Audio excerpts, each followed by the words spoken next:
हजारौं दलाल यो नेता कुकुरहरू हुनुभन्दा यो देशको एकताको प्रतीक, यो देशको अभिभावकको रूपमा राष्ट्रस्थै हुनुपर्छ। मङ्सिर 13 गते शनिबार दिनको 12 बजे गङ्गाबु चोकमा भेला हुने, त्यहाँबाट विशाल बाइक र्याली मात्रै होइन, बाइक भएका बाइकमा, गाडी भएको गाडीमा र गाडी र मोटर केही नभएका मान्छे हिँडेर आउने र हातमा जे छ, आफ्नो सामर्थ्य जे छ त्यो लिएर सडकमा आउन म अनुरोध गर्न चाहन्छु।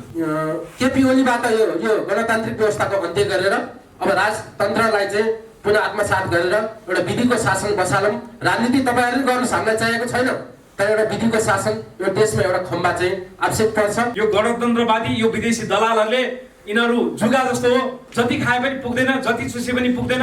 यिनीहरूको उद्देश्य भनेकै जनता चुस्ने, देश लुट्ने र आफू चाहिँ डगार्ने र जनतालाई चाहिँ विदेशी शरणार्थी बनाउने। तपाईँहरू आउनुहोस्, एक घरबाट एउटा नेपालको झन्डा बोकेर त्यो दिनको कार्यक्रममा आउनुहोस्। जनताको तागत पुग्यो भने त्यही दिन, जनताले साथ दिनुभयो भने त्यही दिन हामी श्री5 ज्ञानेन्द्र सरकार लिन हामी निर्मल निवास जानेछौँ। केही चाहिँ अराजक तत्त्व, पशुबुद्धि भएका व्यक्तिहरूले चाहिँ राष्ट्रवादलाई हामी चाहिँ फिल्डमा गएर आक्रमण गर्छौँ भन्ने कुराहरू सुनियो। अब केही हैसियत नभएका मान्छेले अब यिनीहरूलाई आफ्नो अस्तित्व समाप्त हुँदैछ भनेपछि त्यो मर्ने बेला कमिलाको काल आउँछ भने जस्तै, प्वाख आउँछ भने जस्तै।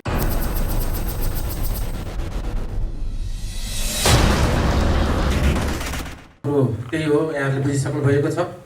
पक्कै पनि हाम्रो अध्यक्ष पशुपति खड्काज्यूले पहिले भनिसक्नु भएको थियो कि यो देशमा यो गणतान्त्रिक व्यवस्थामा अन्तिम प्रधानमन्त्री भनेको केपी ओली नै रहन्छन् भनेर। समयले पनि त्यही बताइसकेको छ। अब लगभग अब ऊ खाने गइसकेपछि अर्को गु खाने आउने, अनि त्योभन्दा पछि आएर राम्रो हुने चाहिँ होइन फेरि। त्यस कारणले पनि म अहिलेका सरकार सञ्चालन गरेका राजनीतिक दलका कार्यकर्ताहरूलाई के पनि भन्न चाहन्छु भनेदेखि, पार्टी तथा कार्यकर्ताहरूलाई बेलैमा तपाईँहरूको बुद्धि फिर्यो भनेदेखि एक न एक दिन यो देशमा श्री5को सरकार आउँदै छ र यही केपी ओलीबाट यो गणतान्त्रिक व्यवस्थाको अन्त्य गरेर अब राजतन्त्रलाई चाहिँ पुनः आत्मसात गरेर एउटा विधिको शासन बसालौँ। राजनीति तपाईँहरूले गर्नु हामीलाई चाहिएको छैन, तर एउटा विधिको शासन यो देशमा एउटा खम्बा चाहिँ आवश्यक पर्छ। त्यसको लागि चाहिँ राजतन्त्र आवश्यक पर्छ भनेर चाहिँ हामी त्यो अभियानमा लागेका छौँ। अब धेरै कुरा नबोलिकन यहाँ पत्रकार साथीहरूलाई पनि हतार भइसकेको छ र आफ्ना अमूल्य भनाइहरू राख्दै यस कार्यक्रमलाई समापन गरिदिनु हुनको लागि केन्द्रीय अध्यक्ष श्री पशुपति खड्काज्यूलाई म हार्दिक आग्रह गर्न चाहन्छु। धन्यवाद।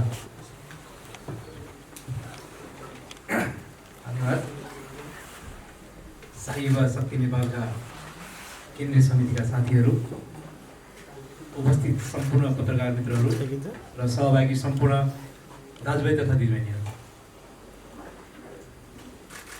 शाही युवा शक्ति नेपालको विषयमा सायद अब हामीले धेरै पत्रकार सम्मेलन पनि गरेका छौँ, धेरै कार्यक्रमहरू पनि गरेका छौँ, यहाँलाई बित्दै छ।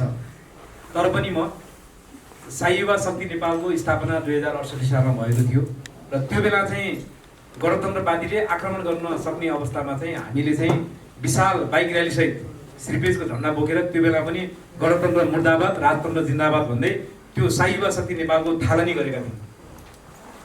र त्यो अवस्थामा पनि जुन किसिमको एउटा चाहिँ जनताको उत्साहपूर्वक सहभागिता थियो, त्यही बेला पनि मान्छेहरूले चाहिँ यो गणतन्त्र ठिक छैन, राष्ट्रस्थै ठिक छ भन्ने कुरा त्यो बेला पनि त्यो आवाजहरू निस्किएको थियो, जसको साथ शाही युवा शक्ति नेपालले पाएको थियो।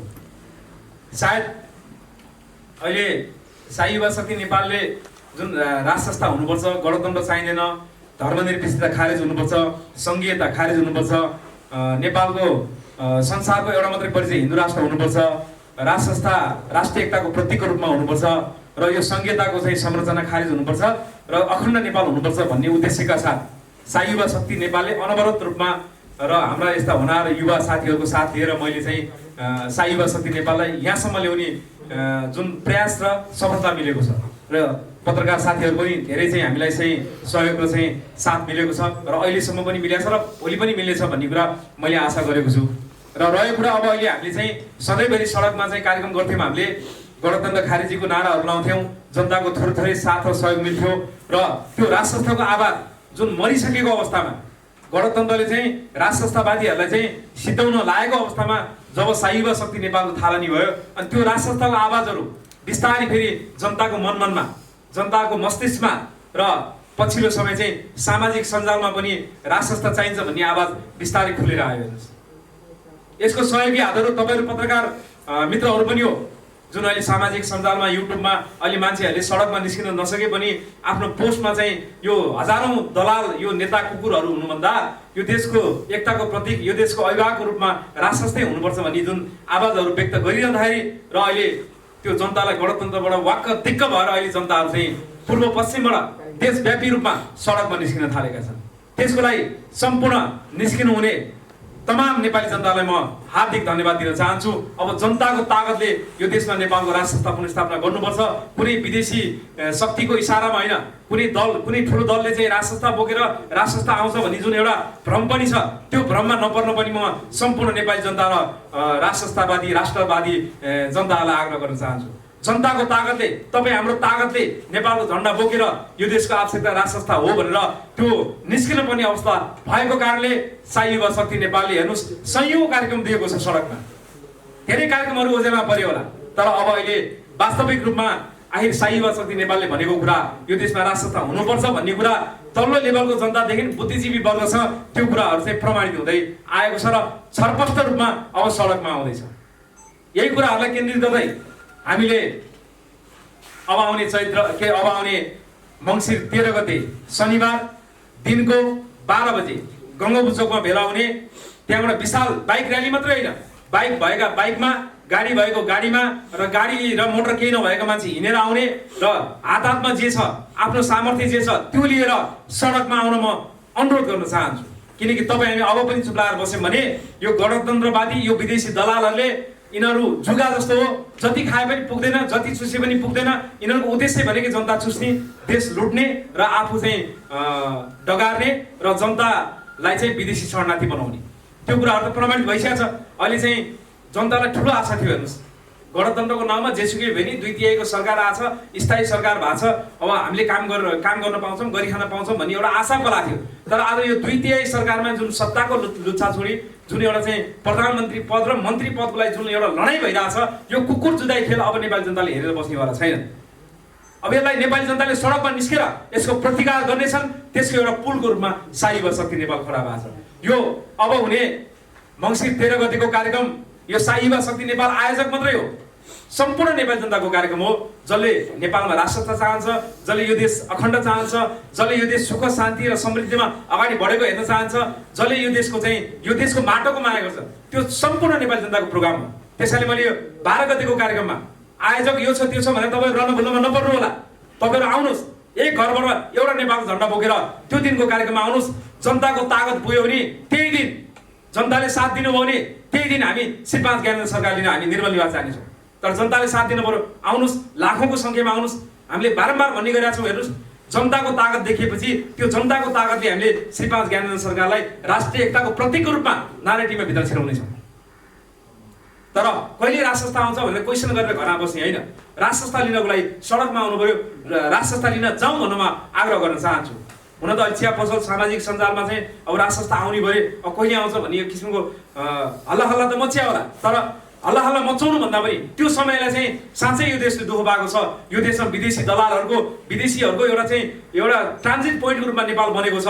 यसबाट मुक्त गर्नको लागि, साँच्चै नेपाली भएर बाँच्नको लागि, साँच्चै यो देशको अस्तित्व रक्षा गर्नको लागि अब नेपाली जनता, युवा, हरेक उमेरका मान्छे, युवा मात्रै नभएर सम्पूर्ण नेपाली जनता सडकमा यो देशको राष्ट्रियता बचाउनु पर्ने समयमा निस्किनु पर्ने बेला भएको छ। त्यसको लागि म आउन अनुरोध गर्न चाहन्छु। हामीले चाहिँ बारम्बार आह्वान गरेका छौँ, यो देशको अस्तित्व रक्षा गर्नु पर्यो, राष्ट्रता फर्काउनु पर्यो। तपाईँ ढिला नगर्नुहोस्। यो गणतान्त्रिक व्यवस्था हेर्नुहोस्, 63 सालमा जब यो देशमा लोकतन्त्र घोषणा भयो त्यही बेला चाहिँ विदेशीको चलखेलमा यिनीहरू लम्पसारवाद भएर विदेशीको खेतालाको रूपमा यिनीहरूले घोषणा गरेका थिए। विदेशी भूमिको 12 बुँदे समझदारी, विदेशी भूमिमा गएर 12 बुँदे समझदारी गरेर ल्याइएको व्यवस्थाले कहिले देश र जनताको भलो गर्छ? त्यो कुरा नेपाली जनताले किन नबुझेको? बुझेर किन चुप्लाएर बसेको? अब हामी चुप्लाएर बस्ने दिन गए। अब यो देशको अस्तित्व रक्षाको लागि एक थोपा पसिना बगाउन सडकमा आउन म अनुरोध गर्न चाहन्छु। 13 गतेदेखि हेर्नुहोस्, राष्ट्रताको पक्षमा नागरिकको रूपमा होस्, चाहे हिन्दुत्वको रूपमा होस्, चाहे राष्ट्रवादीको रूपमा होस्, जनता चाहिँ आन्दोलन छेड्ने तयारीमा छन्। त्यसको सुरुवात पनि हो 13 गते। त्यसैले 13 गतेको र्यालीमा चाहिँ तपाईँहरूसँग जे साधन छ, साधन छैन भने हिँडेर आउनुहोस्। त्यो कार्यक्रमलाई भव्यताका साथ सम्पन्न गरौँ। यो विदेशी दलालहरूलाई तपाईँ हामीले लखेड्नुपर्छ। हेर्नुहोस् अहिले यो चाहिँ राष्ट्रताको माहौल बनिसकेपछि मैले हिजो सामाजिक सञ्जालमा हेरेँ, यथाकथित त्यो नाम नलिउँ, केही चाहिँ अराजक तत्त्व अब पशु बुद्धि भएका व्यक्तिहरूले चाहिँ राष्ट्रवादलाई हामी चाहिँ फिल्डमा गएर आक्रमण गर्छौँ भन्ने कुराहरू सुनियो। अब केही हैसियत नभएका मान्छेले अब यिनीहरूलाई आफ्नो अस्तित्व समाप्त हुँदैछ भनेपछि त्यो मर्ने बेला कमिलाको काल आउँछ भने जस्तै प्वाख आउँछ भने जस्तै आज यिनीहरूले त्यो खाले गतिविधि गरेका छन्। यस्ता गतिविधिलाई अब शाही युवा शक्ति नेपालले जनताको साथ पाएको खण्डमा यस्ता चाहिँ जनतालाई भ्रमित बनाउने बोल्ने यस्ता व्यक्तिहरूलाई हामीले भौतिक आक्रमण गर्नेछौँ। उनीहरूले होइन हामीले आक्रमण गर्नेछौँ। किनकि अब यस्ता चाहिँ राष्ट्र विरोधी देश विरोधी र चाहिँ देशमै घातक बोल्ने यस्ता व्यक्तिहरूलाई अब यहाँ त्यसरी बोल्न छुट छैन। अब यसलाई चाहिँ शाही युवा शक्ति नेपाल र समग्र नेपाली जनताले यसलाई सूक्ष्म ढङ्गबाट हेरेका छौँ हामीले र परिआएको खण्डमा हामी प्रतिकारमा निस्किन पनि तयार छौँ। जनताको साथ र सहयोग अवश्य पनि मिल्नेछ, मिलेको पनि छ र यसरी हामी अगाडि बढ्नेछौँ। र आजको मेन विषयवस्तु भनेकै हामीले मङ्सिर 13 गते 12 बजे गङ्गाबु चोकमा यसलाई विशेष तपाईँहरूले ध्यान दिनु होला। सम्पूर्ण नेपाली जनताको घर घर मोबाइलमा यो चाहिँ न्युजलाई प्रसारण गर्न चाहिँ पुर्याइदिनु होला। मङ्सिर 13 गते 12 बजे गङ्गो चोकमा भेला हौँ र त्यहाँ हामी विशाल जुलुससहित बाइक र्याली हुन्छ, गाडी हुन्छ, मान्छे त्यो जुलुससहित हामी चाहिँ रत्नबारमा आउँछौँ र रत्नबारको चाहिँ जुन एउटा अस्तित्व मेटाउने जुन खतरा पनि बढेर गएको छ त्यो रत्नबारको रक्षाको लागि पनि हामी त्यहाँ आउनेछौँ र त्यो मास नारायणीमा गएर हामीले चाहिँ राष्ट्रस्थ पुनर्स्थापनाको मागसहित त्यसलाई आम सभामा परिणत गर्नेछौँ। यो कुरालाई चाहिँ विशेष ध्यान दिनु होला र यसलाई धेरै लामो समयमा लिइरहन चाहन्न। हामीले विशेष चाहिँ हामीले यो 13 गतेको कार्यक्रम र चाहिँ राष्ट्रस्थप्रति भएको जनताको चाहना र रुचिको लागि हामीले विशेष यो पत्रकार भेटघाट गरेको छौँ। यहाँहरू आइदिनु भयो, यहाँको लागि हार्दिक धन्यवाद दिन चाहन्छु। उपस्थित सम्पूर्ण यहाँ सुरक्षाकर्मी साथीहरू, पत्रकार मित्रहरू र शाही युवा शक्ति नेपालका तमाम सम्पूर्ण चाहिँ सहभागी साथीहरूलाई